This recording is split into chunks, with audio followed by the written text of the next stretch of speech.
This is Chris, the Idaho Painter. And I'm Journeyman John. And today we're going to be showing you how to do a California patch. We got a hole in the wall right here. And John is going to be teaching Matt Finish today how to do the patch itself. I am. Young Matt is going to be taking over some of our drywall patches and repairs. So we've been teaching him all sorts of different skills. And this is an essential one if you do any sort of painting or repair work around a home. Cool. So let's get going and we're going to repair this hole right now.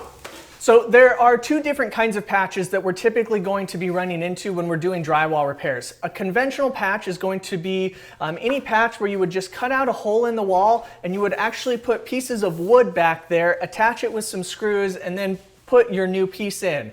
Then you got to tape it, skim coat it, and texture it depending on the texture of the wall. A California patch is great for any holes that are, we kind of use a rule of thumb of about the size of 2 fists together or smaller. It's going to be really good if you're doing outlet covers, repairing where an outlet was, if there's an area like this one where a handle went into a door, or holes that are around that size. So we always carry a couple scrap pieces of drywall with us. This is just 3/8 drywall. One of the first things we're going to do, Matt, is we're going to look for where the edges of the hole is.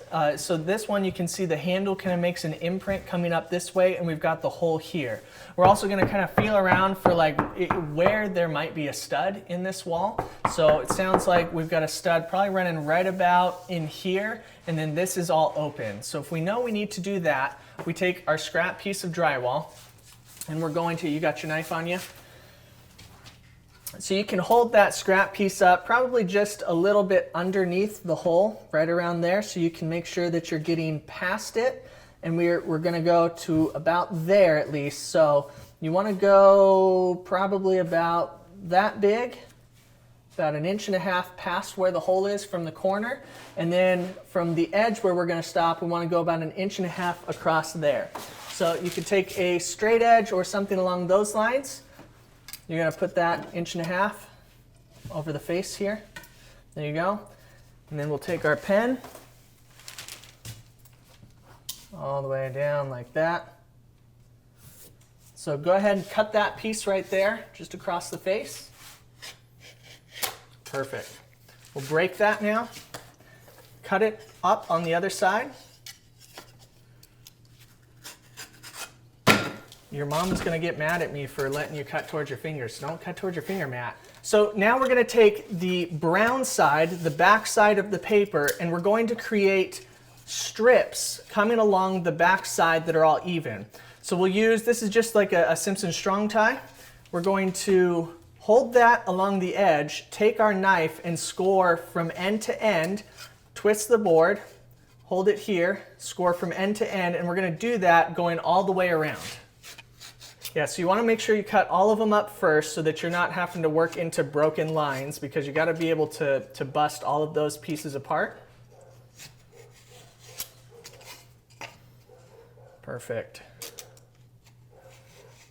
All right, now we can drop our little straight edge there. Go ahead and you'll bust those pieces up on the drywall very carefully. Yeah, just like that. And you want to try to just break them straight. There you go. And your last one. Perfect. Now you're going to peel the back of that off of the face paper very carefully, all the way to the end so it's off, and then continue all the way around the patch.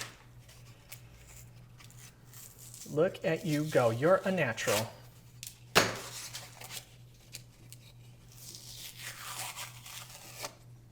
Last piece.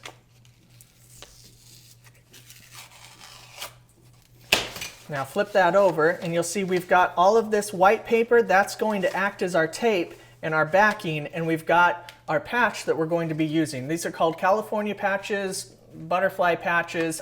There's a new name for all of these things. So we're going to take that, we're going to hold it up over the hole, and we're going to take our pen and we're going to trace the edges of that drywall piece all the way around. So you move those flaps back. And as long as we're covering that main hole, last side.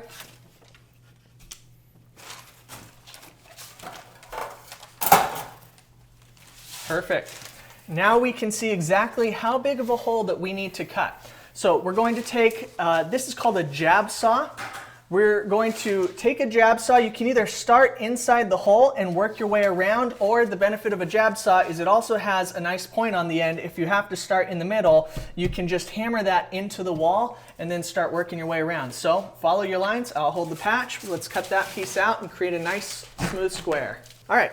So you're going to take the patch, now that we've got the hole cut out, we're going to set that carefully in and make sure it fits. If it doesn't, then we're going to grab that jab saw and we're just going to smooth a few things out. So you can kind of notice it's probably hitting up here. We'll widen that hole out just a little bit so that it barely fits in. So grab that jab saw, clean it up a little bit.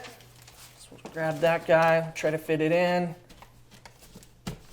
That's fitting pretty darn good. So that right there is what this patch is going to look like after we start getting it installed. So now what we're going to do is mix up some hot mud, also called 5-minute mud, and we're going to use a mud mix ball to do that. So what we have here is some USG Easy Sand 5, which is it's a catalyzed mud, so it will dry, they say about 5 minutes. Obviously, that's going to depend on temperature and some different variables. We're also going to be using a mud mix ball. This thing is pretty darn cool because if you've ever mixed hot mud before, heck, if you've ever mixed any mud before, it can be a major pain to get the right consistency. This makes it foolproof, it's easy to clean out, and you're going to get mud that has no chunks in it. So Matt's done this part before, so we'll let him start working through the process on this.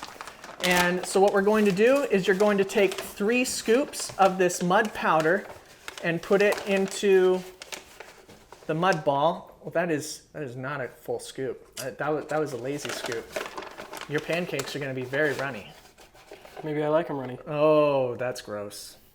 When we were teaching how to mix up hot mud, one of the things I would say to look for is look for a pancake batter-like consistency. Now, pro tip, that only works if you know how to make pancakes and you know what pancake batter looks like, but this is going to get you into that realm of pancake batter a lot faster and a lot easier. So there are 2 different scoop sizes. One is for the powder, the other is for water. So you're going to do 3 scoops of powder to 1 scoop of water. We've got some clean water in a bucket right here. And Matt is going to add that in, a full scoop into that ball. And then this kit comes with a spatula attached to a drill bit. So now we're going to take that guy and we're going to mix this all together.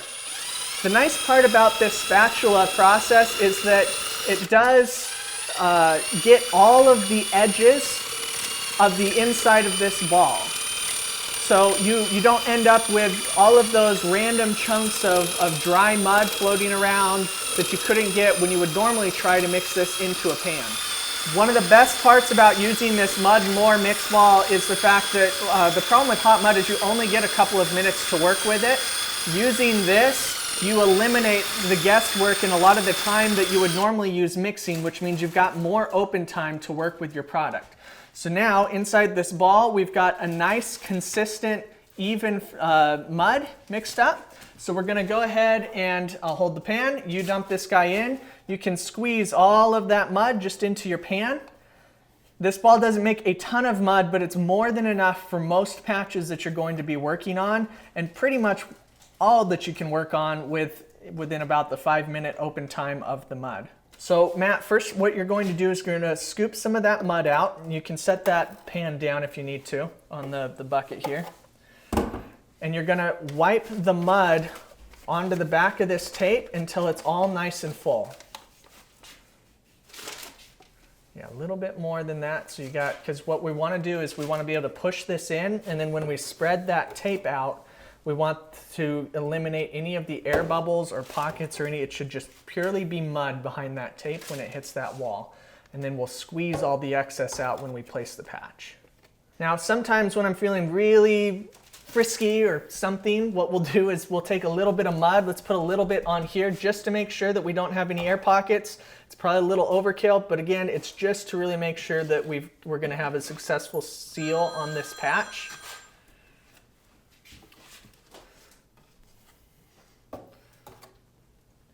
And of course, with a 5-minute mud, time is of the essence. So, you ready? Yep.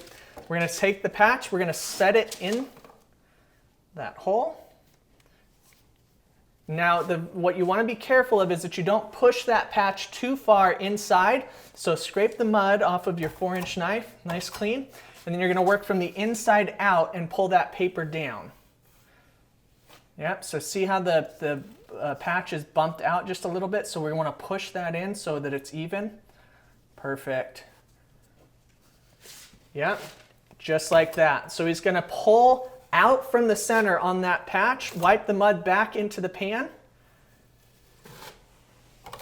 You're going to have to move a little faster than this or we're going to have dry mud. There we go. Now we've got a strong patch. We don't have to go through the taping process. We didn't have to go through the process of applying any sort of backer. And now what I will often do is, because this is still going to need a skim coat, we're going to take a 10-inch knife real quick. You're going to put that in the pan, grab a little bit of mud, and we're going to do a nice quick skim coat over the top of this. You're going to need more than that. Yep, perfect. Yeah, more mud.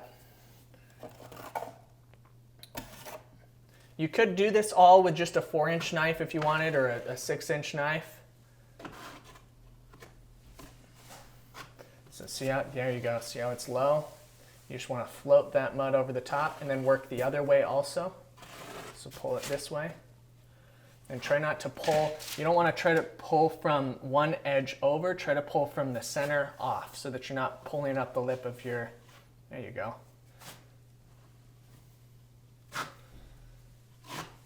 Perfect. So put a little bit more right in here. Pull it down. Pull it up to the side. We'll kind of work that around a little bit. We can see it's kind of popping up just a little, so we'll push that in.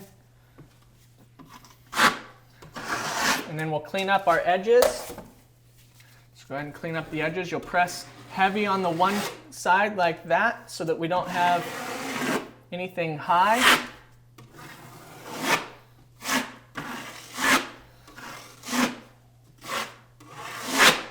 And we'll kind of work it out like that. Now, 5-minute mud, it's not going to take very long to dry. It doesn't take just 5 minutes, but that's about the working time you get. We're going to give this about 20 minutes to dry. We'll sand it, and then we'll go over it with an orange peel texture. That's it. Nice and easy. Yeah, piece of cake. There was a hole, now there's not a hole. Look what you did. You affected change in this world, Matt. I know. All right. You're not working with me very much here. It's okay. Hey, good job. Okay, John, so that was Matt Finish's first time ever doing a patch, right? Very first time. Pretty darn good. That's pretty darn good for first time. So the patch is done, but now there's going to be some other steps to maybe some sanding and texturing, right? There is, yeah. So depending on how kind of big the patch is, your skill level, things like that, you may end up doing one more skim coat over the top of this thing. You would kind of sand it, you'd throw another skim coat, so that last step that we went through with Matt right there, you would let that dry, you could sand it, and then we would work, this is an orange peel texture, really fine orange peel texture, so we would just work our way around with a can and kind of feather that texture in a way where it's not going to show up. And that can take a little bit of practice and skill to have one that doesn't show up, but it's not impossible. You just have to be patient with it. So we have a few more holes in this house to patch. Are you comfortable turning Matt over to that right now on his own? You know, the benefit is it is just drywall mud, so you can always sand it down. So yeah. We'll start having him practice on his own without a camera, making him nervous, getting the jitters, things like that. He looked a little bit nervous, but he did a great job. He did a really good job. It's amazing. So some of the tools, like the mud mix ball, you can find some of the tools down in the video description below, because we do sell them on our store at theidahopainter.com, or you can find them in the video description. And that is one of those tools where I started using it, and I was like, this is a little silly. Like, there's a ball, then you got a spatula on a mixing bit. Like, I don't know about this. It makes some of the best hot mud I've ever used, consistently, time after time after time. You just got to make sure you get those full 3 scoops in there. What about your pancake mix? I don't like pancakes. I'm more of a waffle kind of guy. Oh, there you go. So maybe your waffle mix. Yeah. Anyways, hopefully you guys enjoyed this video. If you have, please give us a thumbs up. Please consider subscribing to our channel. And anything else you got to say, John, or is that it? Are we out of here? We love you. Matt loves you. Out.